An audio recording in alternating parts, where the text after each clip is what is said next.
হাজার বছরের শ্রেষ্ঠ বাঙালি জাতির জনক বঙ্গবন্ধু শেখ মুজিবুর রহমানের ডাকে সাড়া দিয়ে আপনারা জীবন বাজি রেখে ৭১ মুক্তিযুদ্ধে ঝাঁপিয়ে পড়েছিলেন। আপনারা দিয়েছেন আমাদের একটি পতাকা, একটি রাষ্ট্র, স্বাধীন সার্বভৌম। মুক্তিযোদ্ধার সন্তান আমরা, সেই হিসেবে আমাদের মুক্তিযুদ্ধের চেতনা বাস্তবায়নের জন্য, আগামী প্রজন্মের কাছে পৌঁছানোর জন্য কী ধরনের কর্মকাণ্ড পরিচালনা করা যেতে পারে বলে আপনি মনে করেন? ধন্যবাদ। স্বাধীনতা উত্তর বাংলাদেশ কি পুনর্গঠনের ক্ষেত্রে বঙ্গবন্ধু তার মতো পদক্ষেপ নিয়েছিলেন, কিন্তু সেই পদক্ষেপের যে ফল সেটা আর আমরা দেখতে পাইনি, কারণ তার আগেই তাকে নির্মমভাবে সপরিবারে হত্যা করা হয়। পরবর্তীকালে পাকিস্তানপন্থীদের জিয়াউর রহমান, এরশাদ, মোস্তাক তারা ক্ষমতার বলয়ে আবার পরিপূর্ণভাবে ফিরিয়ে আনে। খানে সবুর যে স্বাধীনতার পরম বিরোধিতাকারী, তাকে আপনার আমাদের জাতীয় সংসদ ভবনের মধ্যে নিয়ে তার কবর স্থাপন করেছে। শাহজিজ যে জাতিসংঘের স্বাধীনতার, আমাদের স্বাধীনতার বিপক্ষে বক্তৃতা দিয়েছে, তাকে এনে প্রধানমন্ত্রী করেছে। এভাবে যারা স্বাধীনতা বিরোধী শক্তি তাদেরকে আবার পুনর্বহাল করে স্বাধীনতার চেতনার ধারাটাকেও ভোতা করে দেওয়ার চেষ্টা হয়েছে, কিছুটা ভোতা হয়েও গেছে। আবার রাষ্ট্রীয় কাঠামোতে স্বাধীনতার চেতনার যে অংশগুলো ছিল সেগুলোকেও তারা ধ্বংস করেছে। এই ধ্বংসের মানুষ হচ্ছেন তিনজন: মোস্তাক, জিয়া এবং এরশাদ। ফলে স্বাধীনতার ধারায় যে সেটা এগিয়ে যাবে সেটা এগোতে পারেনি। বঙ্গবন্ধু কন্যা জননেত্রী শেখ হাসিনা দেশে ফিরে তিনি স্বাধীনতার ধারায় আবার দেশটাকে নিয়ে যাওয়ার চেষ্টা করেছেন, কিন্তু ততদিনে দেশটা অনেকখানি পাকিস্তান পন্থায় চলে গেছে, চেতনা অনেকখানি নষ্ট হয়ে গেছে। সেই নষ্ট হয়ে যাওয়া চেতনার মধ্য থেকে উনি ফিরিয়ে এসে যে কাজটা উনি শুরু করেছিলেন সেটা হলো বঙ্গবন্ধু হত্যার বিচার, তারপরে ৭১ সালের স্বাধীনতা যুদ্ধে যারা মানবতা বিরোধী অপরাধ করেছে সেই মানবতা বিরোধী অপরাধের বিচার করা।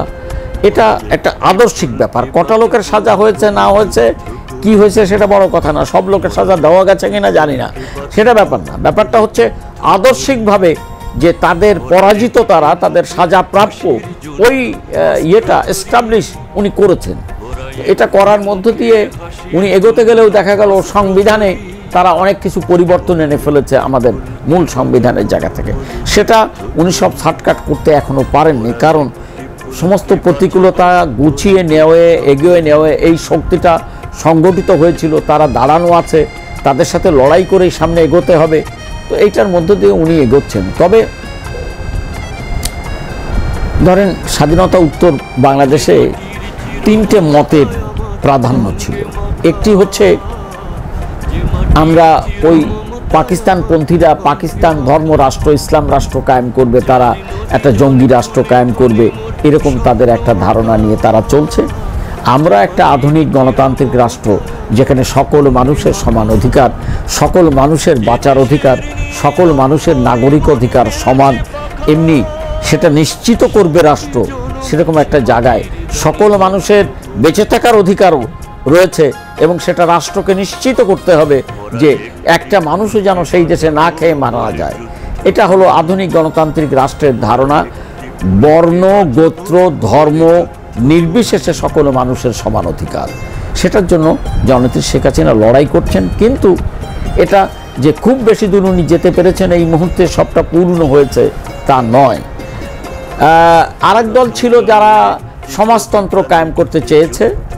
সমাজতন্ত্রের ধারণা খারাপ আমি তা এখনও বলি না, খুবই একটা মানে উন্নত ধারণা মার্ক্সবাদী কমিউনিজমের, কিন্তু সোভিয়েত রাশিয়ার ব্যর্থতা, চীনের ব্যর্থতা সব মিলায়ে আমাদের এই অঞ্চলে সমাজতান্ত্রিক লড়াই যারা করছিলেন স্বাধীনতার পরে, তারা কিছুটা প্রভাব ছিল তাদের, কিন্তু যেই আওয়ামী লীগ বিজয় লাভ করলো স্বাধীনতার প্রশ্নে, তখন এই নকশালপন্থীরা, এই মার্কসিস্টরা জামাত বিএনপির সাথে, রাজাকারদের সাথে এক হয়ে যে জিয়াউর রহমানের সাথে সাথে ক্ষমতায় আসীন হয়ে গিয়ে তাদের আদর্শ তারা জলাঞ্জলি দিল, পদার্পণ করে ফেললো, ধ্বংস করে ফেললো। ফলে পরবর্তীকালে সমাজতন্ত্রের যে লড়াইয়ের আদর্শ, সেটা আর এদেশে সেই শক্তির কোনো ইয়ে নেই। তারা এখন যেটা করতেছে যে লড়াই করতেছে, কিন্তু সে লড়াইটার ফল পাচ্ছে আইদার কখনো লড়াইয়ের ফল আওয়ামী লীগ পায়, আবার কখনো লড়াইয়ের ফল জামাত বিএনপি পায়।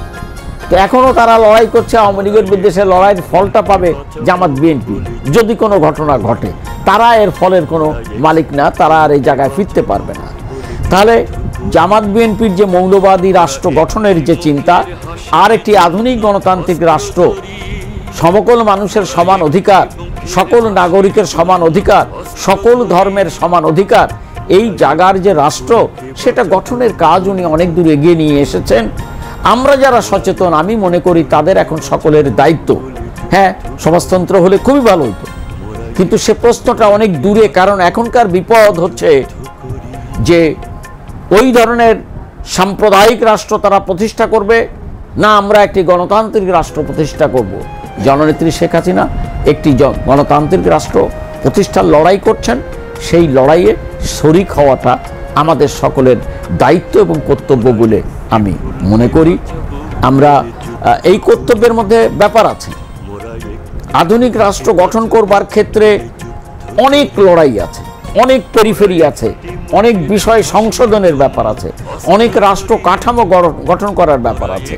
তো সেই ব্যাপারগুলো মধ্যে একটা যেমন ধরেন যান্ত্রিক সভ্যতা, আমাদের আধুনিক জ্ঞান বিজ্ঞানের যে শিক্ষা, সেটাকে বিস্তৃত করা।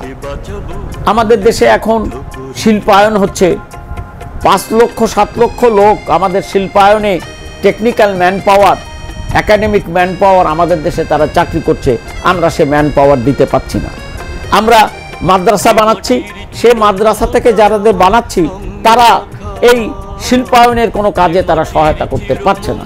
ধর্ম করবেন এটা কেউ বাধা দিচ্ছে না, ধর্ম করেন, কিন্তু একটা মানুষকে তো আধুনিক মানুষ হিসাবে, আধুনিক জ্ঞান বিজ্ঞানের মানুষ হিসাবে আপনাকে তৈরি করতে হবে।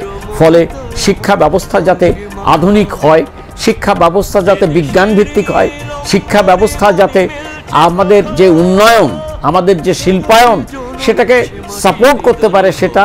এবং সে সাথে নিশ্চয়ই বলবো যে মানবিক গুণাবলীও তাদেরকে শেখাইতে হবে, মানবিক গুণাবলী তাদেরকে দিতে হবে। শিক্ষাক্ষেত্রে, শিল্পক্ষেত্রে, উন্নয়ন ক্ষেত্রে, রাষ্ট্রের ক্ষেত্রে, নাগরিক অধিকারের ক্ষেত্রে আমাদেরকে এগোতে হবে। এবং এই মুহূর্তে আমি সবচেয়ে বলবো, যেটা বড়, জননেত্রী শেখ হাসিনা দুর্নীতি বিরোধী অভিযানটা শুরু করেছেন। আমাদের সকলের একনিষ্ঠ দায়িত্ব হবে সমাজ থেকে দুর্নীতিকে চিরতরে নির্মূল করবার জন্য জননেত্রী শেখ হাসিনার হাতকে শক্তিশালী করা। জয় বাংলা।